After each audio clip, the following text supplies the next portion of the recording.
Hey guys, so this video will be very useful for everyone who wants to go to Hong Kong because I'm not gonna lie, if someone recorded this video when we were going to Hong Kong, our life would be so much easier. Have some water here or maybe make a cup of tea and let's talk. I also prepared a small notebook. I'm gonna try to explain to you everything fast and easy. And we'll talk about what's the cheapest way to arrive to Hong Kong, where to live, also transport, money, SIM cards, where to eat cheap, must-have apps, and a couple of other tips. Let's get started. Hong Kong, know before you go. What's the cheapest way to arrive to Hong Kong? Of course, the cheapest way would be definitely arrival from the mainland China, because I know there are a lot of trains which are going from the mainland, but if you're not in China, there are also some other options. The cheapest tickets tend to be from Philippines and from Malaysia, obviously from Asia, right? So if you're traveling from Africa, from Europe, from North America or South America, try to get to these destinations first and then check tickets to Hong Kong. If you're in Malaysia, try to go from Penang, because from Penang you have Hong Kong Airways Express, which is low cost, amazing airline that goes directly to Hong Kong, and the prices are very low. And also, if we talk about Philippines, it's just 2 hours flight if I'm not mistaken. To summarize, if you have a chance, we have 3 main destinations for saving money. It's China, Malaysia and Philippines. Also, if you are checking tickets to Hong Kong from any point you are and they tend to be expensive, I also recommend to check tickets to Macau first, because you can get to Macau, which is regularly cheaper, and then from there you can take ferry and go to Hong Kong, which is around 1 hour on ferry. Question number 2, where to live? So first, let's talk about structure of Hong Kong because it's super important. There are 2 main sites, Kowloon and Hong Kong Main Island. If we talk about Kowloon, it's mostly about fancy boutiques, it's mostly about crowds, about tourists. It's, you know, fancy, amazing life. It's great, but honestly, it's not my cup of tea. We're searching for something more authentic. So in this case, you need Kowloon site. The main districts which are amazing to live in will be definitely Wan Chai, Sheung Wan, and then Central, North Point, and Causeway Bay. These are main points where you will feel super authentic, beautiful, and amazing. But keep in mind, the myth about small rooms in Hong Kong is not actually a myth, right? So if we talk about a lot of districts in Hong Kong, you may find these apartments where you literally stand up from the bed and you're just facing toilet over here, right? I'm not even kidding. But guys, situation is not the same in all the Hong Kong, because you need to understand that the center is built up with old buildings which basically don't have square meters. If you want to have something bigger, you just need to go a little bit further. So the myth that Hong Kong is super small, the apartments are tiny and everything, well, it's true, but only for the main part of Hong Kong. Or perhaps it's more accurate to say in more central touristic area. Now you'll see the Hotel Alexandra, where we stayed a year ago. It's located in the financial district near North Point. This hotel was newly built at that time, and that's actually one of the tricks to get yourself a bit more space in Hong Kong. Just 2 meter stops away from this hotel, we once squeezed into a tiny 10 square meter room. So yes, it's possible to find something more comfortable if you know where to look. And I'll tell you more, we even had a choice. We actually had a choice between sofa and desk in the room, but we chose desk because we were working, so yeah, we needed a desk at the time. But if we wanted, we also could get a nice sofa. Also take a look at the restroom, clean, tight, organized and beautiful.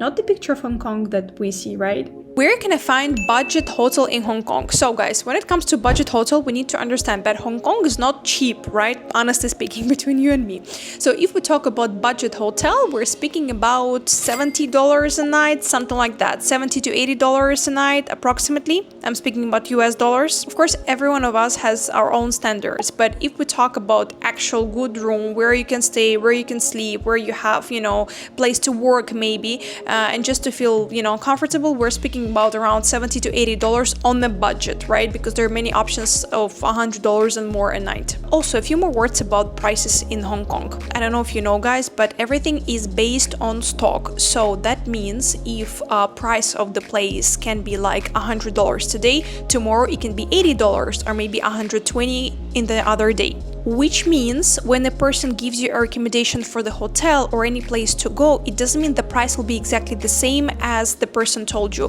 Why I'm telling you this? Because I was searching a lot of videos and TikToks, and there were a lot of Filipino travelers, and they were like, oh, it's a budget hotel, and they were like showing the price and it was around $50. But when I was checking the price, it was $150, $120. So I was like, is it really budget hotel? But then I realized everything depends on the day. I'm getting you an example. We're staying in mini hotel in Causeway Bay. The hotel, well, wasn't the best one if I can say that, but a lot of people recommended to us this place. We paid around 70 or 60 US dollars, and on the next day the price was 120 for the same room. So if you ask me the main tip about booking a hotel, I'm not gonna tell you the name of the exact hotel, even though still I'm gonna drop for you the main names that a lot of people recommend, but I would better suggest to check a couple of factors. First, search for square meters, that's important. Definitely 10 square meters, it's a bit interesting, right? Try to search something at least for 12 and more. Definitely search for good deals. You will spend a lot of money on food, transportation, and this type of stuff, even though transportation is not really expensive. So example, we got a deal in Ibis Hotel. We're staying there for a few days with breakfast, and the price was exactly as the rest of the hotels we were searching for in the same price range, but we were having buffet breakfast every morning. So if you can, check always deals for hotel and search for, you know, breakfast or something like that. The mini hotel we stayed in did not have a lot of amenities such as towels. The set of towels we've got, let's unpack it. This is towel. I don't know if you can see, but this is not like it's, I don't know, I'm not sure how we can explain that. Water, heating, this type of stuff, so please keep that in mind. And when you search for hotel, this is another point to check if the hotel has heating, if they can provide for you water or blankets or something, because you're paying around 80 US dollars a night on a budget, right? We're talking about budget hotels. Hey guys, this is our amazing dinner we managed to get with the help of Food Panda. Everything is gonna fall down from the table right now, but that's okay. I don't know if you can see the size. And also we discovered we have a TV, but you cannot really watch it because the bed is here. Well, I mean, I don't know if you can see the size of the table. Another point to check about the hotel is the deposit, because also I remember 1 year ago we stayed in the hotel which was requesting a pretty huge deposit, and if you don't show the paper for deposit, they were not giving you deposit back. A lot of people are being scammed this way. I've heard a lot of stories. So deposit is also the key. Example, Ibis did not ask the deposit, right? And very important point about the hotel, check the location. Again, it doesn't matter, it can be a bit far away, but if you have MTR near you, the subway or maybe bus line or something like that, you're safe, you're good, because transport in Hong Kong is just amazing. Okay, another point, let's talk about transport. There are many types of transports in Hong Kong, but if we talk about main ones that you will probably face every day, will be definitely MTR subway, double-decker buses, and double-decker trams. Here is how you use the public transport. So for trams, you board through the back door without paying, and then you pay when you reach your stop as you exit through the front door near the driver.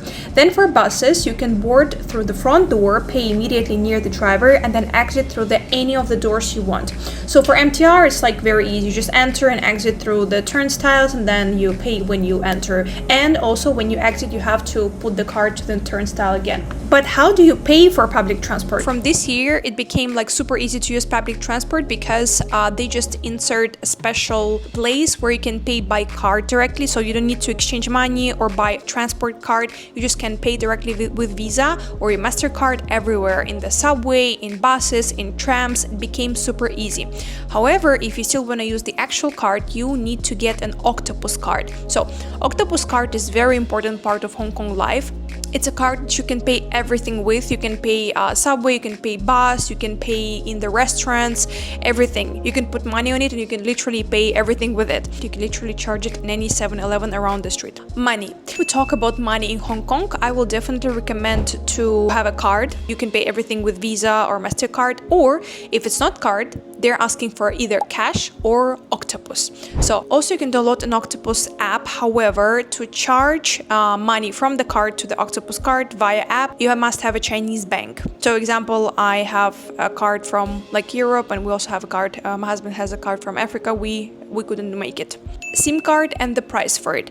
Honestly, one of the best deals we got at the Hong Kong airport, which is regularly weird because, you know, in the rest of the world, when you buy SIM card at the airport, it's sort of rip off. But anyways, at the airport, you can get an operator CSL. You're paying $11 for 80 gigabytes of the internet at the airport, which is an amazing deal, honestly speaking. You can pay by cash there.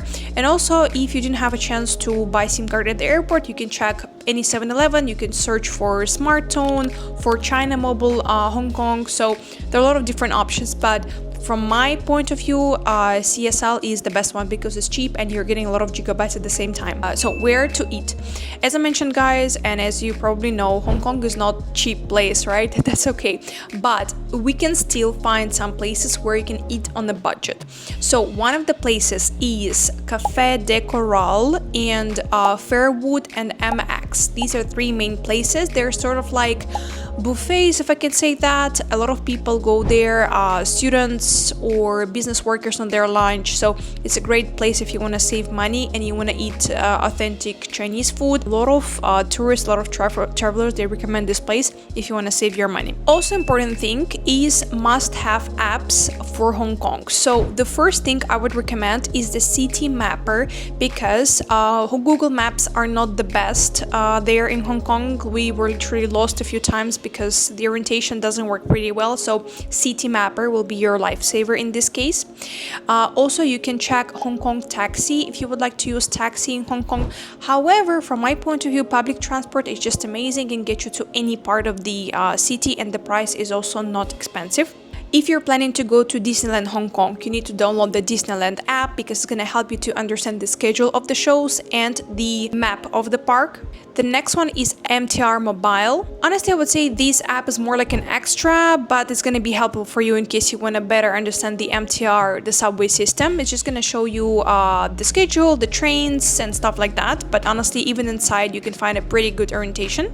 The next is Klook. You can get pretty good deals on Klook about Disneyland, apps and other stuff. Example, when we're going to Victoria Peak, the price in Klook app was cheaper than the main price at the attraction. So always try to check Klook app, and of course trip.com. They're coming like sort of together. So when you're booking anything, any type of attraction, check these two main sources. Another app is OpenRice. It's sort of Yelp. It's just gonna give you better understanding about restaurants in Hong Kong, about menu, about prices, about reviews. So it's going to be really useful. And the last but not least is the Octopus app. But you need to download Octopus app only if you have Chinese card, because otherwise you will not be able to refill your Octopus card over there, which doesn't make any sense. So that's basically it. I hope these tips will be useful for you. Let me know what you think.